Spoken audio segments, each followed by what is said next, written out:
Et nous sommes de retour au plateau pour la suite de cette émission après le Congo. C'était la direction de la Russie que le ministre russe des Affaires étrangères c'était la direction plutôt du Burkina que le ministre russe des Affaires étrangères a prise. Il s'est rendu ce mardi à Ouagadougou. Il a rencontré son homologue burkinabé, mais aussi il a rencontré donc dans la journée de ce mercredi le capitaine Ibrahim Traoré. Ils ont vanté les relations entre les deux pays, mais bien avant d'aborder l'aspect étape Burkina, nous allons revenir sur l'étape Congo pour parler de cette observation faite par Sergei Lavrov qui critique l'intervention et les objectifs des Occidentaux en Libye.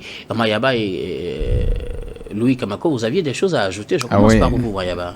Non, nous avons des choses à ajouter, hein, sauf que dans le développement, dans nos différents développements, ça semble présager ou ça montre que des positions telles que nous le savons, c'est parce que c'est Sergei Lavrov. Alors, ce ne serait pas Sergei Lavrov que peut-être mon confrère Fehime Tekou ne va pas agiter comme ça parce qu'il est russe. Parce que la vérité... vous pensez que si c'était par exemple un Américain qui a reconnu qu'ils avaient eu de mauvais objectifs en Libye, ce serait bien... On fait des procès d'intention. Ici, moi, mon problème n'est pas là. Mon problème, c'est de voir l'évidence. Quand on vient, on vous dit une chose, et qui est réel, d'abord acceptez le réel.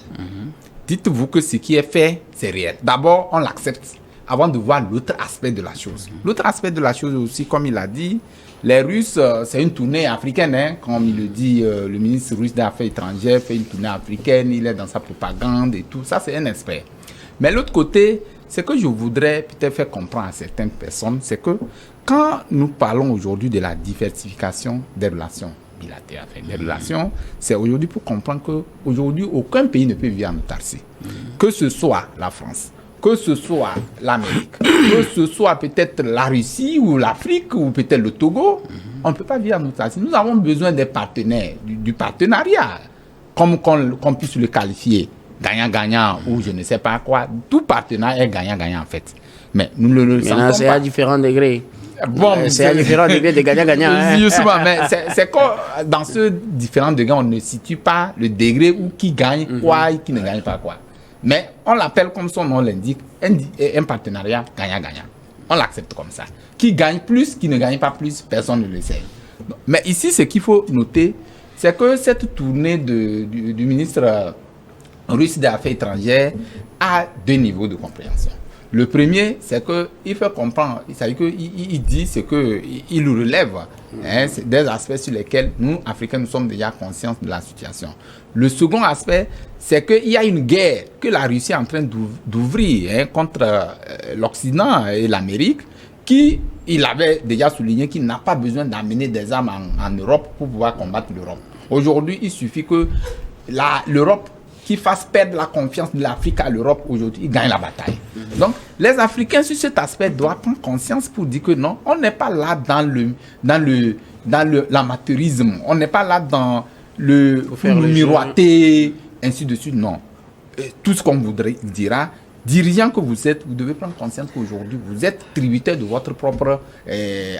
vous êtes acteur de votre propre développement. Il faut que vous deviez compter sur vous-même avant de penser au développement de ceux qui viendront envers vous. C'est pourquoi moi, je dis, il faut croire en ce que Lavrov dit, mais en même temps, ne pas penser que c'est celui-là qui est le porte-bonheur de ce qui peut être vrai. Mais ça nous permettra de faire le distinguo entre ce qui est fait et ce qui est présent actuellement. Merci beaucoup à vous. Alors, Louis Kamako, que dit mon dernier ressort de cette déclaration de Lavrov? Non, je voudrais justement rebondir sur l'intervention de Fehime. Je crois que, comme Imayaba l'a commencé, mais je suis juste désolé de dire à Fehime que entre aujourd'hui l'Occident qui est devenu presque l'envahisseur et le destructeur de l'Europe, avec l'appui en fait, des États-Unis par où il passe, et la Russie qui intervient en tant que défenseur, je ne trouve pas que le démon doit être la Russie. j'ai souvent dit que la Russie Il n'a pas dit aujourd'hui... que c'est le démon, il pense que les deux sont des démons. Exactement. Ah Il bon. pense que d'ailleurs les deux sont des démons. Mais, Pas que l'un lâche mais l'autre de des deux démons. mots le moins en fait. Non, non. C'est pour ça d'ailleurs j'ai apprécié l'intervention de Komi Mayaba quand il disait tout à l'heure que serait peut-être un nom américain, la réaction de Fimé aurait été différente en fait. C'est aussi ça, ça dit que sortons des procès d'intention. Ne disons pas que c'est parce que ce sont des Russes. Ah et oui. je le dis parce J'ai que à l'impression chaque que vous ne me comprenez pas. non, on se On va comprend. continuer le sujet avec le Ouais, parce que à chaque fois que on met le focus sur la Russie, les gens essaient de faire ressortir en fait la gestion politique de Poutine. Pour dire que Poutine c'est un dictateur, c'est quelqu'un qui afferme ses opposants, c'est quelqu'un qui massacre, c'est quelqu'un qui réduit les opposants. Le sujet n'est pas là. En réalité, c'est-à-dire que quand vous voyez aujourd'hui ce qui se passe dans le monde, et surtout que nous sommes en diplomatie, tout est connoté. Le langage diplomatique, c'est autre chose. Il n'est pas facile à tout le monde de le comprendre. Et vous, quand vous voyez Sergei Lavrov qui le dit aussi clairement, de façon aussi triviale, pour que tout le monde puisse le comprendre, ça veut dire qu'il n'est pas dans l'amateurisme, il n'est pas dans la flatterie. Mais même dans la flatterie, il y a une certaine réalité. On l'a dit tout à l'heure, la preuve, il n'a pas parlé que de la Libye, mais de l'Ukraine aussi. Également. Et on sait à peu près comment est-ce que la guerre russo-ukrainienne a démarré. Oui, On a effectivement. parlé de guerre de canapé, parce que personne ne s'y attendait. Les Ukrainiens ont été juste montés, ont été juste dressés par quelqu'un contre la Russie pour faire, pour aider peut-être une première puissance économique à atteindre un objectif. Donc aujourd'hui, on sait tout ça. Et donc quand quelqu'un tient de tels discours aussi cléments, aussi clairs, aussi explicites, on ne doit pas normalement le tâcher de quelqu'un qui veut juste chercher son intérêt et partir. Aujourd'hui, le monde a évolué, on l'a dit, avec la nouvelle technologie, tout se fait voir et tout est clair. Et donc, il n'y a plus de place pour la duplicité, pour les moqueries, non. Tout le monde voit clair aujourd'hui dans ce qui se passe et je sais que les Russes le savent également. Maintenant, sur les partenaires, on l'a dit, la plupart du temps aussi, ce qu'il faut noter aussi, ce sont les Africains qui font le pas. Ce sont les Africains qui s'en vont justement chercher les partenariats parce que ils savent qu'ils doivent diversifier les partenariats et ils savent que la présence de l'Occident en Afrique a montré ses limites. C'est-à-dire que le bilan est là, on peut le voir. On a vu quand on parle d'une coopération sécuritaire, on a vu ce que les troupes françaises ou bien les troupes en fait occidentales ont pu faire dans les pays en crise. Donc aujourd'hui, on veut justement aller vers un autre partenariat. Et pourquoi ne pas les soutenir tout simplement? Et comme je le dis, l'Afrique sait qu'elle ne peut pas vivre en autarcie. C'est pour cela qu'à un moment donné, elle s'en va toujours pêcher les gros poissons. Et je pense que c'est ce qu'il y a lieu de souligner. Sinon, si l'Afrique ne cherche pas de partenariat, je ne pense pas pourquoi est-ce qu'un pays comme la Corée du Sud va vouloir peut-être convoquer tout un continent.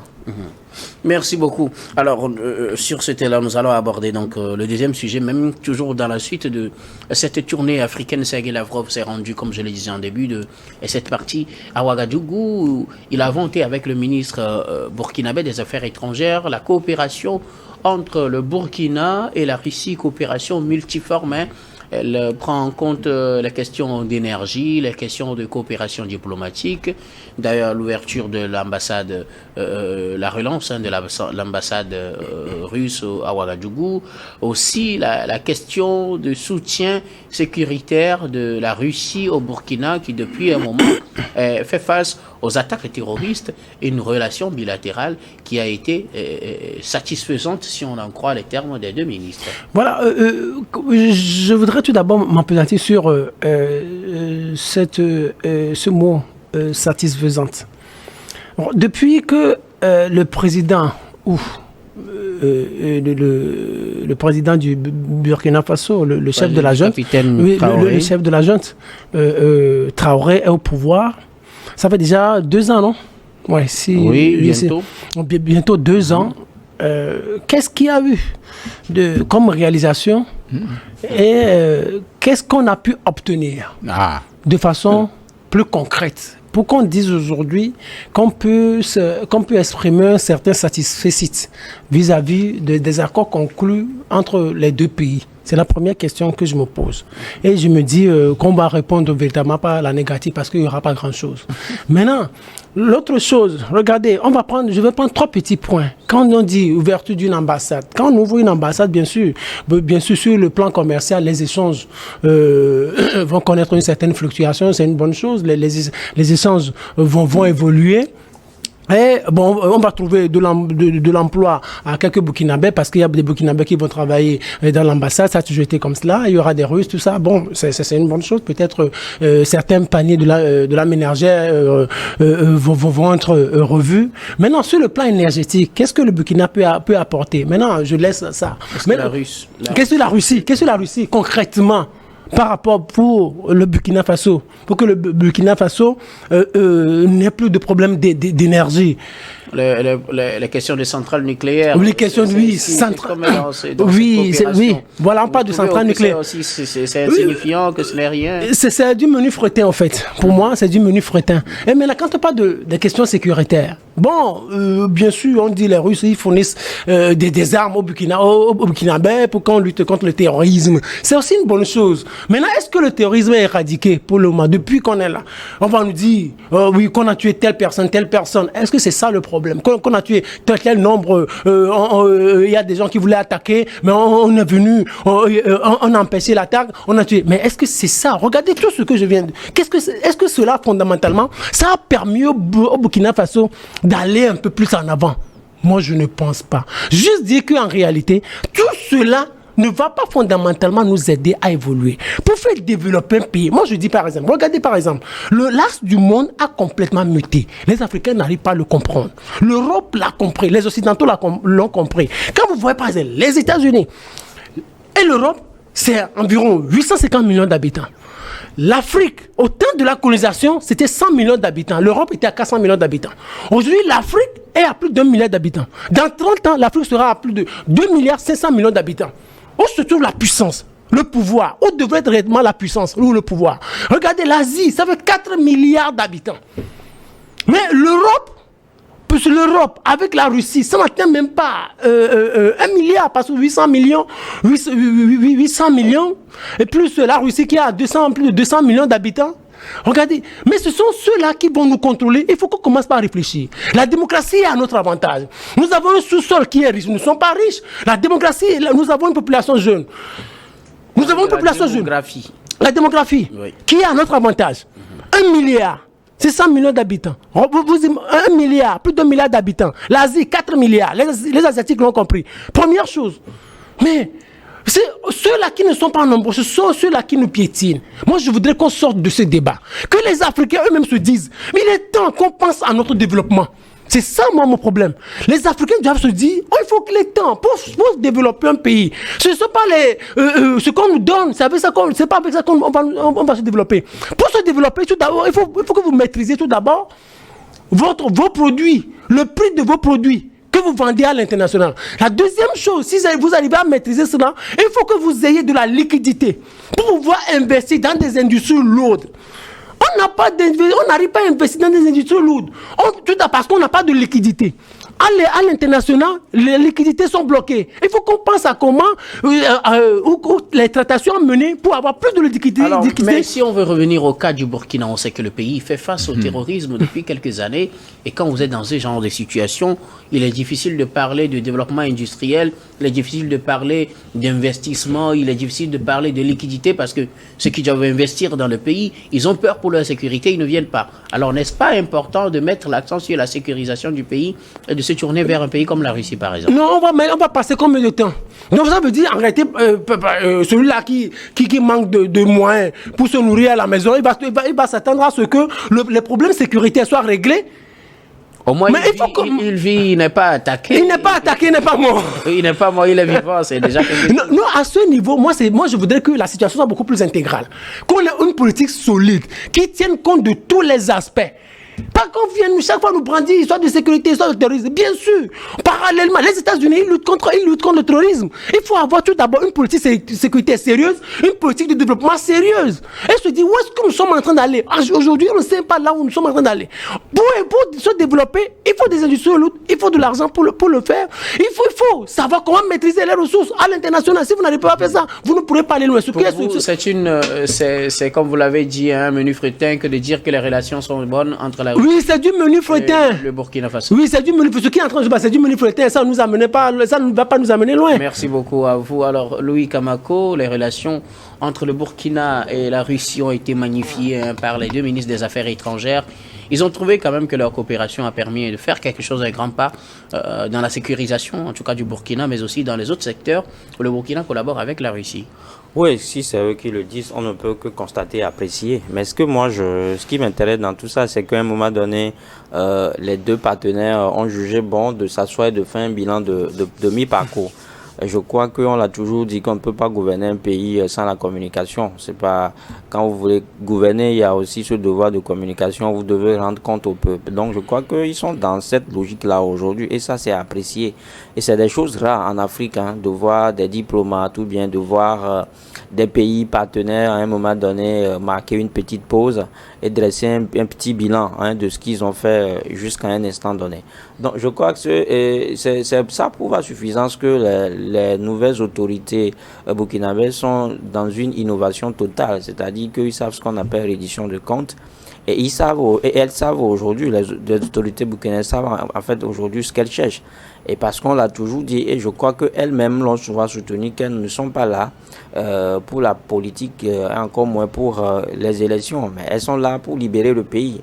Et c'est pour ça d'ailleurs qu'elles sont allées chercher un partenaire comme la Russie. Et comme tu le disais tout à l'heure, ce partenariat-là a commencé effectivement depuis décembre 2023 avec la réouverture de l'ambassade de Russie au Burkina Faso qui a été fermée. C'était juste une nouvelle phase, hein, puisque le partenariat existait depuis longtemps, mais depuis toujours entre ces deux pays. Oui, sauf que la Russie n'avait pas jusqu'à ce temps-là réouvert son ambassade. En fait, à Ouagadougou. Donc ça a été fait, ça a permis à un moment donné de faciliter les relations entre les deux pays. Et aujourd'hui, les résultats, on en est là.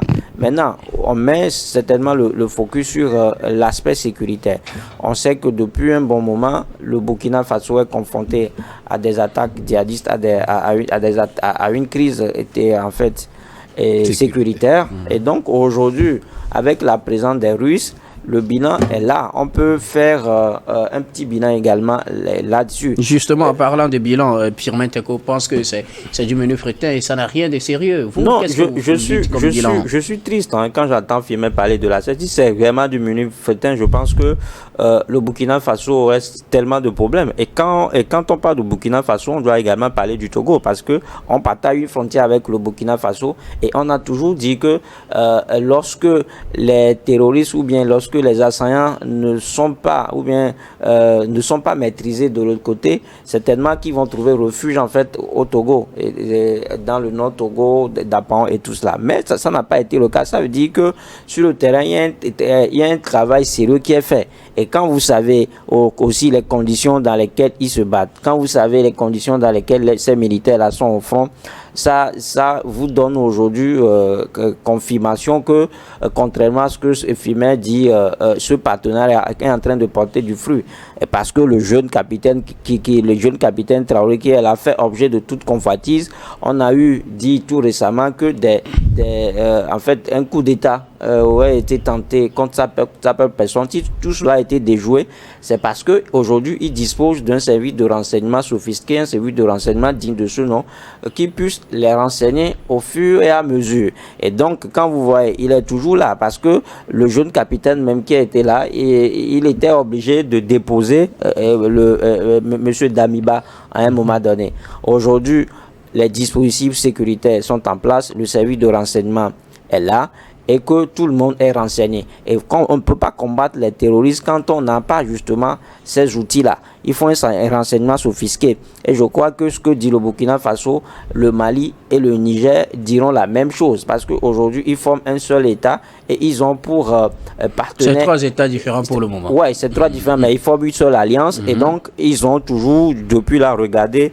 la même direction. Et donc, c'est leur partenaire privilégié aujourd'hui, c'est la Russie. Donc, ça veut dire que ces pays-là reconnaissent, et puis moi, je l'ai toujours dit, si jusque-là, ils ne sont pas disparus de la carte, c'est justement parce qu'il y a un travail qui est fait à cet effet-là. Et parce que, on le disait tout à l'heure, qu'à un moment donné, les forces, les troupes françaises ou bien les troupes étrangères en dehors de la Russie, qui étaient présentes sur ce sol-là, ont été obligés, en fait, de regagner leur territoire. Ils étaient obligés de quitter, ce qui a été fait. Et à l'époque, les gens ont promis le chaos pour ces pays-là. Mais le Burkina Faso, à l'instar du Mali et du Niger, existe encore sur la planète. Ça veut dire que le nouveau partenaire avec lequel il travaille fait son travail et que ce partenaire est en train de profiter aujourd'hui à tout le monde. Donc vous êtes d'avis qu'avec ces 2 chefs de diplomatie, que ce partenariat bilatéral, cette relation bien sûr bilatérale, que je suis d'avis, parce que très bien. Parce que je suis d'avis, parce que le capitaine qui est là avec son gouvernement, ils savent que s'ils disent le contraire, ils ont justement des comptes à rendre. À quoi ça sert en fait de venir tenir un discours contraire à la réalité, parce qu'après il a des comptes à rendre au Burkinabé, il a des comptes en fait à rendre à l'histoire. Si aujourd'hui les choses ne marchent pas et qu'il crie victoire, je pense que il sait réellement les conséquences qu'il attend. Donc c'est pour ça que je dis que on ne peut pas jeter du discrédit sur tout ce qui est dit. Ce sont les autorités burkinabées et les autorités russes qui dressent un bilan de leur parcours. Nous, on prend acte et on analyse. Merci beaucoup. À vous, Louis Kamako, comme Valentin Mayaba, les 2 ministres russes les 2 ministres des Affaires étrangères ont apprécié quand même cette relation bilatérale entre le Burkina Faso et la Russie. Oui, c'est la diplomatie. Ils ne vont qu'apprécier, ça c'est normal, parce que il faut chercher de nouveaux concurrents sur la scène politique internationale. C'est ce qu'ils sont en train de faire. Mais moi, pour ma part, ce qui me sidère un peu, c'est lorsqu'on est en train de vouloir aller vers une démocratie qui n'existe pas pratiquement, puisque quand vous voyez déjà les nouvelles autorités burkinabées qui sont actuellement là, c'est pas des gens qui ont été élus, c'est des gens qui sont venus par le coup d'État. Actuellement, personne ne parle même d'élection dans ce pays. Et bon, voilà, il faut donner encore une nouvelle carte à ce pays pour parler de... Parce que vous savez, on est en train de l'enterrer un peu. C'est ce que je disais à l'époque.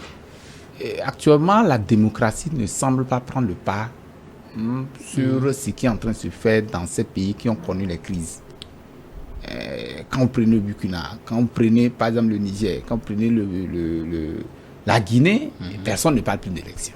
C'est-à-dire que le peuple est dans une situation où on dit c'est l'homme. Les transitions au Burkina, au Mali ont été prolongées. Et oui, du coup, bon, maintenant, c'est-à-dire quand vous regardez même au niveau de la Guinée, le président... Aussi, ils ont dit qu'ils ne pourront pas organiser les élections cette année. C'est-à-dire qu'on ne sait pas, ça rime à quoi? Est-ce qu'on peut mettre la démocratie dans ce débat-là, où on laisse carrément retourner à nos coutumes, où on dit quand celui-ci meurt, l'autre prend, ainsi de suite. Parce que nous avons essayé avec la démocratie, ça n'a pas marché.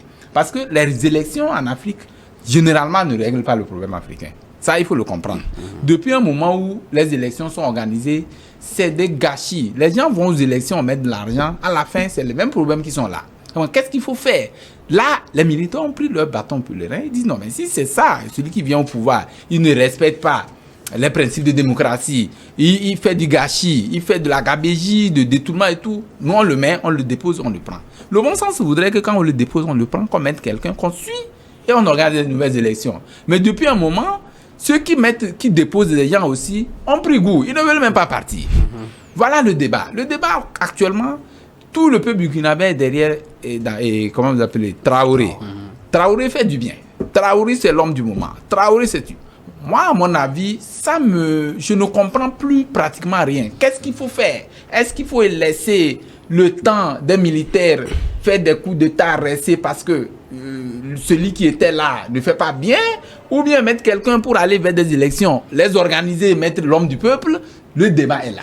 Alors, maintenant, revenons sur la coopération. Oui, que vous auriez aimé que la Russie pousse ces pays à aller aux élections ou comment? Justement, dans ce champ, je voudrais arriver pour dire qu'aujourd'hui, la pesanteur qui est là, c'est que la Russie est en train de surfer sur cet aspect-là parce qu'il sait que celui qui est là, qui est en train de chercher un nouveau partenaire, avec des intérêts bien sûr, puisqu'on parle d'une relation bilatérale, la Russie est en train de chercher de nouvelles conquêtes.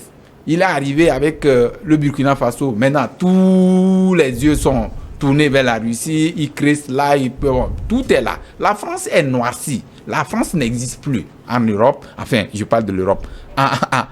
Au Burkina, comme dans les pays de ce qu'ils ont appelé du Sahel. Bon, maintenant, on fait de l'alternance. Maintenant, c'est la Russie qui est en train de prendre la main. Nous sommes en train de constater que la Russie, en venant peut-être dans ces pays du Sahel, va vouloir changer de paradigme, la manière de faire. C'est parce que l'erreur de la France va permettre à la Russie, même si elle vient s'installer, elle ne va pas faire comme ce que la France a fait. Mais est-ce que là, pour dire que ça résout le problème, c'est une autre paire de manches. C'est pourquoi nous disions que, de toutes les façons, les puissances étrangères qui viendront dans nos États pour nous dire que c'est vrai, nous avons besoin de partenaires. Ça, certes. C'est pourquoi je dis, aucun pays ne peut vivre en autarcie. Nous avons des partenaires. Il faut que sur la carte, qu'on mette sur la carte, qu'est-ce que nous voulons faire avec la Russie? Les cartes sont jouées. Aujourd'hui, on nous dit, il y a quoi nucléaire qu'on a installé? Les centrales nucléaires. La centrale nucléaire, qui est la première même qu'en moins de combien d'années Traoré est arrivé, il a installé que depuis des années durant, ceux qui étaient là n'ont pas installé. C'est une bonne chose, ça fait le bien-être du Burkinabé. Mais maintenant, est-ce que la Russie en le faisant, est-ce que c'est pour passer la main à ces nouvelles autorités qui sont à la place, ou enfin, qui sont au pouvoir pour leur propre gain ou bien pour leur gain? Donc, moi, je pense qu'à mon avis, on doit un peu réfléchir à la façon de faire. La Russie, aujourd'hui, veut s'imposer. En Afrique, elle est en train de prendre la main. Parce que c'est l'Asie qui est en train de prendre la main maintenant. Même de toutes les façons, sur le plan mondial, c'est l'Asie qui gouverne maintenant. Les grandes puissances, c'est l'Asie. Quand on prenait la Chine, quand on prenait, comment on l'appelle, la Corée, quand on prenait les grandes puissances comme c'est eux qui sont à la tête maintenant. Qu'est-ce que nous devons faire? Nous devons, au-delà de ce qui est présenté comme tableau, nous devons peut-être nous réfléchir pour voir ce qui a été fait. Et les erreurs du passé ne peuvent pas nous rattraper. Même ceux qui viendront, nous devons les prendre, mais en réfléchissant sur notre aspect de pensée et notre façon de penser pour que nous puissions avoir de l'avant. Et donc, c'est en cela que je dis, la Russie vient, on l'accueille à bras ouverts, mais en même temps, nous devons réfléchir à notre avenir, puisque la Russie ne fera pas notre avenir. Merci beaucoup. Pour vous, la Russie ne fera pas notre avenir. Maintenant, dites-nous, pour le moment, est-ce que ça fait l'affaire, selon ce que disent les ministres des Affaires étrangères? Est-ce que selon vous, ça fait l'affaire? Parce que pour Firmin Teko Agbo, non, c'est du menu fritin. Pour Gabin, qu'est-ce que je dis? Pour Louis, oui, ça fait l'affaire. Parce que c'est eux qui disent, on ne peut qu'apprécier. Pour vous, quelle est la conclusion? Non, mon avis par rapport à la position de la Russie, je dis que non, ça fait affaire dans la mesure où, en principe, c'est défini comme gagnant-gagnant. Mais est-ce que dans ce gagnant-gagnant, qui gagne, qui ne gagne pas? C'est pourquoi je dis ça fait affaire dans la mesure où le peuple burkinabé peut se retrouver dans ce qui est fait. Parce que aujourd'hui, ce qui cherche le Burkinabé, c'est l'électricité, c'est l'eau, tout ce que... Ça veut dire que le plan social doit être mis en œuvre. Mais si ça se fait et qu'au bénéfice du peuple burkinabé, je crois que c'est une raison fondamentale pour l'apprécier. Merci beaucoup. À vous, Mayaba. Oui. Moi, je voudrais juste ajouter, il a parlé du peuple burkinabé. Qu'est-ce que les Burkinabés peuvent dire aujourd'hui si les Burkinabés veulent être sincères avec nous? Si nos frères burkinabés... Vous savez, moi, je n'ai rien contre le capitaine Ibrahim Traoré, parce que nous parlons d'État, au fait. Donc, nous devons être encore beaucoup plus regardants sur des choses. Parce que le capitaine Ibrahim Traoré, il est le patron du Burkina Faso aujourd'hui.